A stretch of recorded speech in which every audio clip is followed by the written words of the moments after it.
Hi guys, here we're going to talk about the movie Devour. Had you seen Devour before we watched it? You suggested this, and very quickly I realized, is this the guy from Supernatural? It is. Which I have never, yeah, well, I later confirmed Jensen that, Ackles, I think is his name. somebody on IMDb. So I then confirmed it, but I'm not a Supernatural dude. I haven't really seen Supernatural, except I'll like be in the room when it's on, and someone else is on episode 9 of season 17 or whatever it is on right now.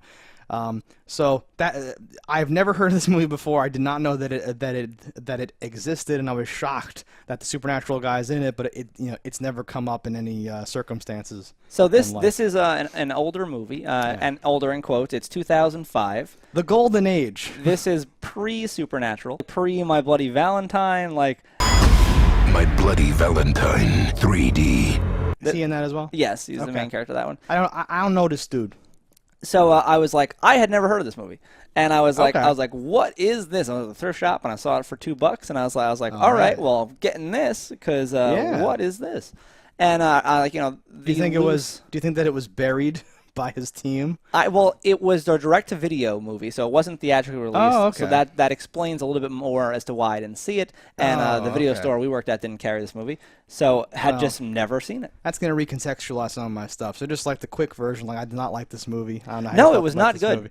Good, okay. So I think we can start on that. It had a lot of elements footing. and people that I thought could have been used really well. It's interesting. But it didn't so the premise of the movie is a group of kind of troubled 20-somethings get into a game. It turns out that game is run by the devil, and it like makes you do the things your inner mind or whatever is thinking about, but would never actually act upon. It's called The Pathway. It's kind of like the game from the game, where you sign up and then you wish you hadn't, and you can't cancel, and you start getting phone calls about doing weird stuff or plotting stuff for you or whatever. It's a whole thing. Yeah. So like the characters in this movie, like it's 2 guys, 2 girls are your general yes, your general plot here. It's 3 like childhood friends, and I thought like the girl Dakota from his childhood friend, I was like she's good, and she seems like someone who's been in something, and I think it's that she has the vibe of a Kirsten Dunst, but but not the career of her. Let me take a minute here. Sure. That is Dominique Swain. She was in Lolita with Jeremy Irons, which is awesome. I love her. I haven't seen her in too much stuff, and if you're watching this, I apologize in advance because this is not a compliment, but it's in my head it is. She's kind of gross, but in a way that I find incredibly attractive. All right. And yeah, it's, kind of in that Kirsten Dunst area of like. Yeah, I briefly like scrubbed through her IMDb, definitely. and I was trying to think of what is the one that I know her from, and I couldn't find that one. She's actually, so I did the same thing really quick, but I didn't foresee giving this passionate speech here about Dominique Swain, but she's been in like a lot of stuff, and there was a lot of stuff in like pre-production, so I was just like, okay, I don't know, whatever. I guess this is on me, because I was gonna say I wish she was in more things, because I actually think that she was pretty good in this, and it turns out she's in more things, and I just don't watch those things. Yes. Then he has his other childhood friend, and I didn't look up that guy on IMDb at all. But his name is like Treat something or Teach something. He has the look where I'm like, he should have been like Rorschach, like from The Watchmen. He has this look where I'm like, you're like a really creepy dude, and I don't know how much of that's him putting it on for this movie or what his life is like. but I was like, he was like. I don't even know if he was correctly cast because of how creepy he was. I get he played a disturbed character, so that's right. But just how quickly he like angers and goes and does things, I was like, this is a really weird character to be your best friend. Extremely weird. Even from like the first thing where he pulls a gun out like in the middle of nowhere, like I'm gonna get you, boy. Like what? Okay. You have a detailed note coming. Ginger Stoner has gun and boner. This is what's important. He's like eyeballing the like football player dude's girlfriend, all weird and stuff, and he's like, it basically, okay, real quick, intro credits, bad song, In the Woods. Is this a Bigfoot movie? Is this the guy from Supernatural? Ginger Stoner has a gun and a boner. That's like the flow of like the introduction of the movie. You are thrust into this thing where you're meeting after some weird vision, I'm in the woods killing an animal part. Yeah. You're thrust into this like, oh, he's a kid, I guess, and they're in school, and he has a friend who's like a half ginger, looks like the clown from It guy or something like that. And then he's like staring at some chick and pulling out a gun. He's like, whoa, cool it, man. Like, what is happening? Like in the middle of a campus full full of like people within 4 feet of him. Like in the morning when you're putting your backpacks and you're hanging out, like it's a whole thing. Very, very weird. And the movie itself has an issue with a lot of it thinks it's better than it is. It comes across as to me where it's a lot of in-depth flashbacks that are actually sequences that are happening to him, and he thinks they're dreams, but he's envisioning things that happen to his family or will happen to his friends. And it has some nice effects on the devilly makeups and this and that, but they're used so sparingly and not in a way you would think. So if the movie was less a mental horror and more of a physical horror, I think they could have done something pretty interesting there because they had some cool. They didn't try fitting all that stuff. Yeah, they really tried to be. They tried to be a higher brow movie than I think they had the chops to pull off. I would agree. Let me continue my notes. Sure. Hot girlfriend. It's his birthday. Throws gun away. Works at computer repair shop. Wax from tarot cards. And then marked line. This movie is devouring my soul. It's only been 12 minutes. I did have a moment where I looked up all right, we must be near, and I was like, there's an hour left. Oh, all right. I know. The girl with the tarot cards comes in. So she's famous. What's her name? Sasiana Rossellino. So I've liked her in things like what is she in? She's in the Knight's Tale. I was just gonna say she's in that one where Jessica Biel gets punched in the face by James Vanderbeek. What the hell's that one called? Rules of Attraction. Nice. So I've seen her in things, and I'm like, nah, she's good. Standard actress, attractive, nice smile, whatever. And then she opens, and her lines are so bad in that tarot card bullshit with the I'm like, oh my god. I'm like, are you a terrible actress? I thought there'd be little guys. So this. And I think a more throaty actress, they would have delivered that as a joke. Okay, throaty. Because she did it like a little girl. I thought there were little men in there. I was like, I thought there were little I thought there were little men inside running around doing my stuff. No, I understand what you mean. The character, a sultry, smoky, interesting. Yeah. Is this chick coming on to me? What's going on? Like that, not if you would have been delivering it as a thing where you're like, I'm saying this sarcastically, not I'm saying it like a bubbly idiot. Yes. I think it would have been a decent line. But I was like, oh man, what's happening? And she ended up coming around for me a little bit, where I was like, okay, you're much better in later scenes than you are now. But the plot would not allow me to continue to like this person. No, but this movie destroyed every actor and actress in it. Basically, more or less. This did what the Phantom Menace did to Hayden Christensen and what's her name and what's his name, where even the best and most talented people can barely punch back up to 0 on the good acting meter. Because a bunch of the main Supernatural dude, I remember looking at him being like, is this what Supernatural is? He's horrible or something like that. He has a different voice entirely in that show. Oh my God. And I don't know what his real. I don't think I've ever heard him just talk in an interview or whatever. He could be British for all I know. I don't think he is. But in Supernatural, he has a gruff voice, and he's the tough guy. And in this, he's the weenie. So in this, I thought he was good at what I will call emoting. He was half crying, and then when she caught him, crying, he laughs kind of weird, and does all this good, good work. But he would deliver lines in this weird way where he's staring at the people and talking at them, right? And he'd be like, what are we doing with this weird, intensity or something? I don't like this. I think, for me, he's just, a really perfect choice for his character in Supernatural, because in, I've only really seen him in this, My Bloody Valentine, and I think that, and then Supernatural, and Smallville. But in My Bloody Valentine, I'm like, oh my god, he's such a whiny bitch the whole movie, and I don't know if that's him acting he's I made a choice and I'm playing this as a whiny bitch, or what. But in Supernatural, I like his character, and everything else, I'm like, God, man, come on, dude, you're better than this. Wow, interesting. But also, he was the youngest, he's the oldest, of course, in Supernatural. He could have just gotten better as time went on. I don't know. I've not seen him in a movie since Supernatural came out. And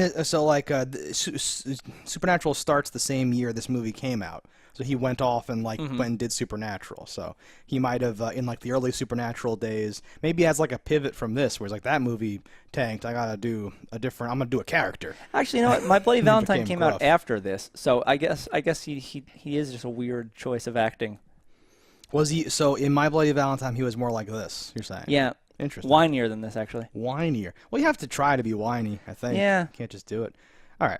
But so yeah, I was afraid you were going to say, "Oh no, he was great in this. This is his thing." Watch Supernatural for hundreds of hours. There was not much of greatness in this movie at all. No. I did not care for the song in the opening credits, but I liked the credit montage and how like the weird sliders and things happen. I was like, that's pretty cool. I'm glad you went back to that. So like when I turned this on, and I often do this. I try to like make up my mind before I check IMDb. So I checked IMDb like 38 minutes into the movie. Okay. Right, because I'm watching it. So like as it's coming up, like I don't even know what year it is unless that's in like the name of like the file or like whatever. So I'm just watching like, what is this? Is this fake Linkin Park? Like what's happening here? It's like butt rock alternative crap, and I'm like, what is this? Weird. It's just free music that you found. But I did like the visuals, and I did like some of the stuff.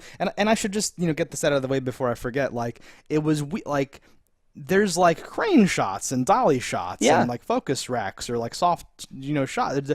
Like this is like mechanically like done like well, but like the acting and the writing and like the editing and all these weird things are like a TV show would have, right? So so now that you say this went straight to video, I'm kind of like, oh, like I can't really attack it as much for that because it does kind of feel like the editing, like a character would be like leaning on something and talking, then it would cut to the other character, then it would cut back and they just wouldn't be leaning on it anymore, and then it would cut back and they would be leaning again. Like it was just really like it was extreme. Like, and I try not to notice that stuff or go out of my way to notice it, but it happens so many times.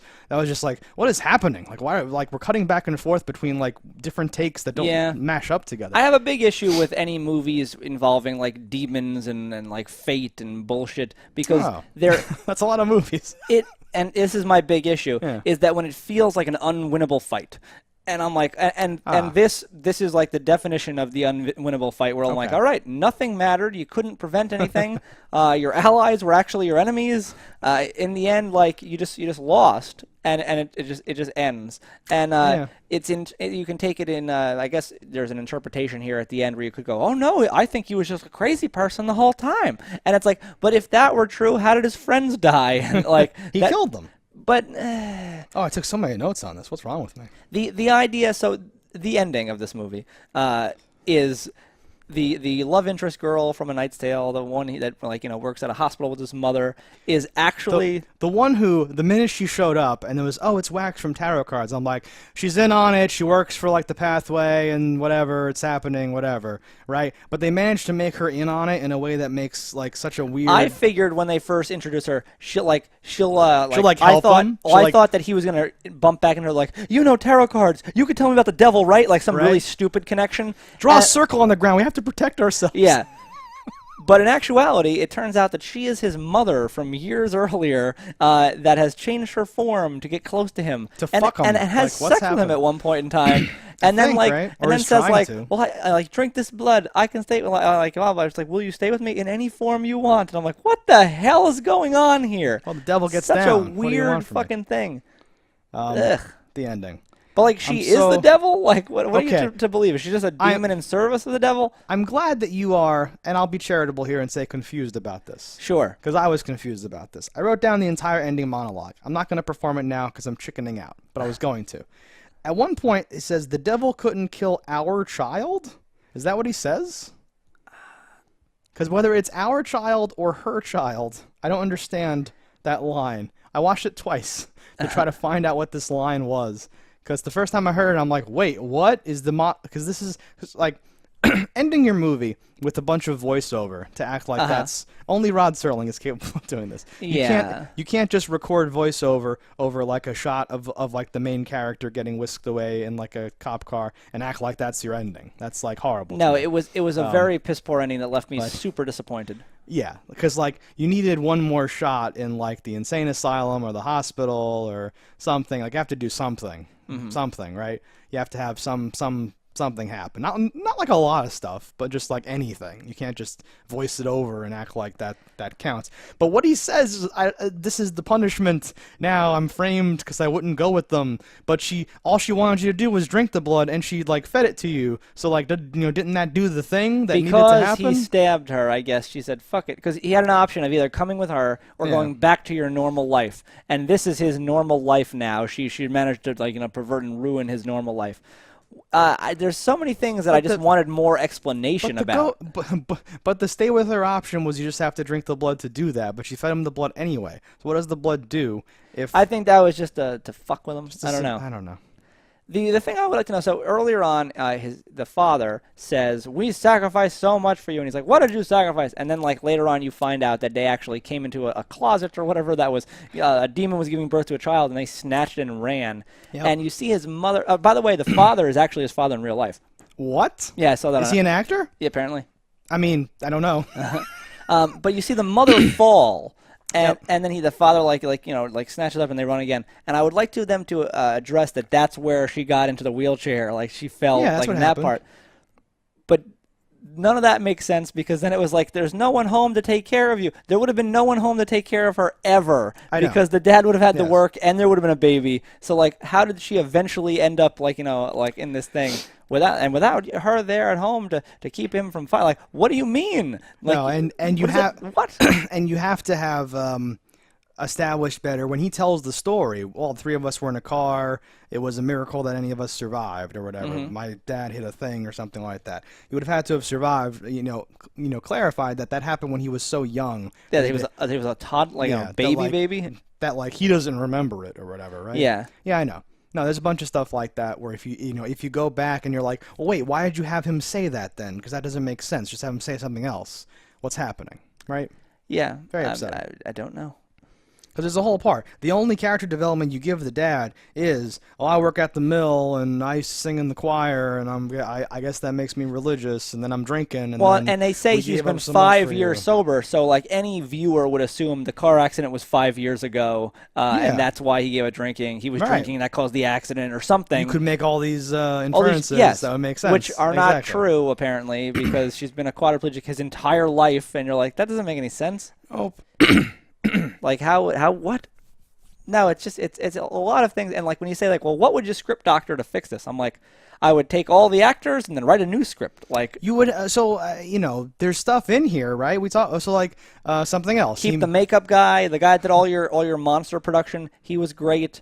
I would ignore everything about being flashbacks and bullshit. Okay. I would make. I don't even know which thing to attack first. I think if you just kept this through line where he meets a girl, that girl is actually his mother trying to get him in on this crazy thing or whatever. I'm like, okay, that's weird, but okay, you can keep that because I guess witches are weird and black masses and nudity and whatever. Yeah. But when you make it this game, I think was the worst part about it. Like you get called and then they're made to do these things. Why not just have demons are coming for him to make him do something or other, and the friends are trying to survive and they're getting killed off, and it's two different movies. Like one movie is about this mysterious underground thing where you're like, wait, do they just have like a bunch of devoted like Satan cultists who are like making all these things happen, or is there a paranormal aspect? And it ends with him like tied to a pentagram and getting like cut or it's this weird thing. Or it's like the real, hey, you were snatched at birth from this whole. It's a whole other thing. Yeah, it feels like they're trying to cram too much in there. He meets his real dad and then like doesn't go back and talk to him again after he finds out he's his dad. It's like it's such a mess. I can't even talk about. He finds out his dad is a terrorist from Die Hard 2, and he doesn't do anything about it. Exactly. I like that guy. Yeah, no, I like him too. I was like, oh, it's that guy. It's something about his little thing like $50 an hour. I should charge more. My mechanic charges $80, and he doesn't even know what a spark plug is. And I was like, I like that guy. No, and like that's one of the rare instances. Like, okay. So much about this movie, the writing would leave you in you needed to do another pass on the script now that you know what is in your movie. Because I feel like things would happen, and as we've called out multiple times, well, this doesn't make sense with what you said before. Yeah. Like, what is happening here? Like why does the why do you need them to be playing the pathway game to possess them? Does that do something? Why did you show that guy and then you go to his house and he's rich and then you just kill him and then you just leave his house? Was he just to tell you stuff? No one else could have told you that stuff? Yeah. This is infuriating. The more I think about this, the more I hate you this did movie. become a murderer at one point. Like, you literally threw that guy off a cliff and he died. And you were like, and then left oh my God, I have to move on. So he's guilty of one murder. And everyone around you is dying, arbitrarily or through demonic ways or whatever. But especially when it happens off screen, like the uncle's death and stuff. I'm like, well, what was that about? Because he didn't play the game. Did the demon just throw a stick through the window? Exactly. why if the demon can do anything, like why is there even anything? And you can't even say, oh, he had to play the game for the demon to find him because the girl found him before he played the game. She came in. True? She came in the day before. Oh, that's so infuriating. Then I didn't even realize that. That's so much worse than I thought it was, and it was already like unforgivably No, bad. it's a very bad. Like it's contrived. Like I hate these full of themselves. Like, and that's how I describe this kind of movie where I'm like, the guy that finished was like, oh, my masterpiece. Oh, and then someone went, I don't like it. Like, you don't understand what is my film. There's a pretentiousness to trying to have those multiple things, right? Yeah. And like, if you do that, you have to have a moment where it turns out this was all BS and this is the real thing, right? Something has to happen. Like you have to have, right? Something had to have been a false flag, and then but everything was real. And I did like everything was real. I did like certain parts of it, but I was like, there wasn't enough here to be an actual movie. There wasn't enough substance. Like, you had a lot of potential. Like, the building blocks for a movie could have been here, but it really didn't execute well for me, and it felt very much like a chore by the end, especially with the 0 level payoff of the ending. Totally. I was like, all right. This was a waste of my hour and a half. I think it was an hour and 32 minutes or an hour and 28 minutes. You'll never get that time back. No, you won't. And I only watched the movie. I wasn't like doing anything else. No, so yeah, I was like, same here. Oh God, why is this happening? So like I liked finding out that other people are playing the game. When you find out like she's playing the game, that could have gone somewhere. I liked even when so like the cutting off his tongue thing was really good. But at some point they flash back to it and cutting off his own tongue, or when the friend cutting off his own tongue thing was really good. I was like, oh shit. Blood came out a little late for me, but I'm not going to complain. I mean, just I didn't expect it to all happen all on screen with no cuts or bullshit. It was just happening. He just started cutting his tongue, just kind of the tip, but still, it was good times. His like ginger friend calling up all like strung out and weird and being like, I have 2 girls in my room, I can't get them to leave or whatever. And it wasn't 2 girls. I thought something was gonna happen with that, where there was gonna be like succubi there or some weird thing, and then just it turns out to be nothing. But like, I guess my point is that so many things are like hinted at or like set up, and then we just keep going and moving on to like a new thing, and then the movie suddenly just ends. But even if you think back to that scene, I got 2 girls in my room, then it cuts into his room, and it's the guy who he doesn't really like very much having sex with some other girl. Isn't that guy's room? Because the next day, Supernatural knocks on the one door for a while, telling his friend to wake up, and then for whatever reason he knocks on the other door and finds all the dead people. Oh, I didn't. Maybe I missed it. I thought he knocked on the door and then opened the same door, but I could have blinked. I think or it something. was the one across the hall, and I think that was the thing. Is like that's that guy that he fights with, but then it turns out that they're buddies or so. Yeah, they would fight, then they would smoke, but apparently he was going to end them one day with a gun. With a gun, but then he would have smoked out of the barrel. And then, but there would be smoke, gun smoke. No, this is a brutal movie. I would not recommend this as something you'd want to watch as a joy, and I don't even think it applies in a group sense as a joke. Like it's just a waste of time type of movie. If you were like a diehard fan of any of these people and you're like, I must watch everything they've done, I'd be like, all right, go in with a lot of popcorn because you need something to do. No, this is literally like just skip this. This might be with the. Maybe bad editing doesn't bother everyone as much as everyone else, but just it became like difficult to watch this movie for me. Editing aside, because the egregious thing for me was the plot. And it's funny because if you can have like, oh no, this was the worst thing. No, this was the. If you're arguing over what is the worst part, and the parts you're arguing over are huge parts of a movie, you're not in for a good time. Like I think simply put. Because the bad plot, the plot was like right here below the editing for me. Because editing takes me out of it visually, and then I'm like not looking at the screen. I'm like, what is happening in my life? Oh no, it's like hurting me to like I can't like engage with it properly because it can't like you're not sucking me in. It's not happening or whatever. So all you have then is like the plot and the characters to try to get you through. And then when you search there and you're just like, what? There's zombies now? Who drove him to the thing? Was it the zombie? Is he a ghost? Did he drive himself there? Is that his car? He leaves in a car. Was that his car? So was he just like possessed by his ginger dead friend to drive himself to the place and he punched him but not really? Is that just what possession is? Didn't they just win? Isn't the movie over? How much time is left? What's happening? Like things like that. And when you have the star power this movie has, the idea that I've never heard of it, I'm like a movie person. I have thousands of movies. I think this might have been buried. Was going to be my like end result. It's certainly possible. Was the dude was like, you know what? I do TV, but like TV's not shameful anymore these days. I did a few movies before I got the Supernatural gig. Bury him. I'm never going to talk about him. Don't mention it. Right? I had never seen, because you'd think that like the company that owns this would have hyped it like crazily because they have these stars. Yeah. Every time Supernatural gets renewed, this should be trending on Netflix. If it was any good, right? Yeah. That should be the whole thing that happens. Yeah. But it's horrible garbage. Yeah. I think that's pretty much all there is to say with this. Like, what would you give this out of 10? That's what I was struggling with. I think this is getting down into that 2 or 3 territory. I was thinking 2.8 was my number. And that is, and it only, I should say, it only gets a 2.8. I would say like the 0.8 is just because like I'm like, well, I like some of the people in it.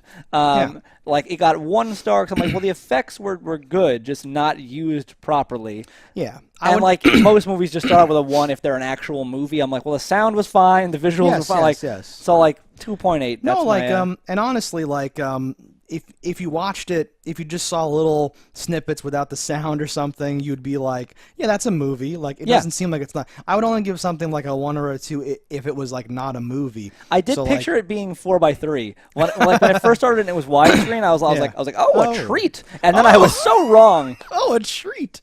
Yeah, no, I would totally agree. So, like, my 2 or 3 averages out to, like, 2.5, I guess. But I want to clarify, like, it doesn't come by that, instantly. It, like, has points. It's in, like, the 4 or 5 territory for, like, being a movie. But then, it loses so many points for having this, like, incomprehensible screenplay and just this sloppy TV-level production on, like, the back end or whatever. Yeah, it feels like a movie that would be that would look much worse than it does. That's what I'm saying. The idea that it has these stars and this production quality is actually shocking based on what the script is. That enough people signed, they just must have had money and they could just be like, here, I want to do this. Well, but that's like passion project or something. That's what's so weird to me. Like, I'm dying here.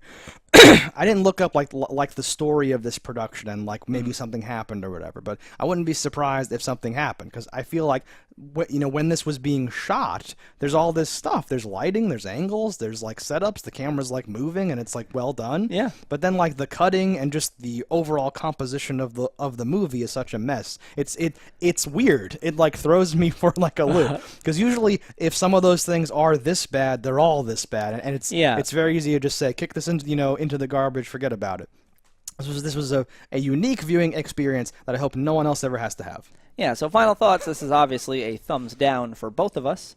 If you've seen this, which I doubt many of you have, let us know in the comments below what you thought about it. Do you love it? Is it your favorite? Yeah. All right, guys, thanks for watching. Let us know in the comments below what you thought about it. Don't die in a fire, and we'll see you next time. If you want to support the show, head over to cannibalvideo.com, pick up some merch. And if you haven't already, hit that subscribe button.